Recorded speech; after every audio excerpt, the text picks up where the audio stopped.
What's up guys, you are watching Set Technologies, and if you are new on my channel then don't forget to subscribe and like. Today our topic is how to earn on Instagram from branded controls, from branded tools.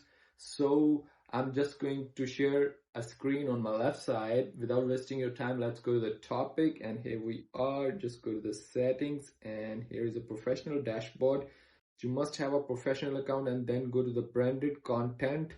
You just tap on the branded content and sign up branded content tools.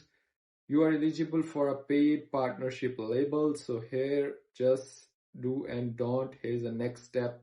You can now use a branded content. Look at that. Here you have a eligible. You can use it.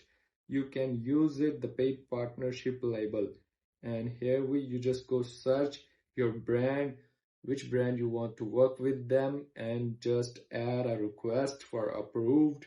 So here we go. That simply you just add your brand partnership label and earn the money from Instagram by partnership label or a branded controls, branded content. So if you are new on my channel, then don't forget to subscribe and like.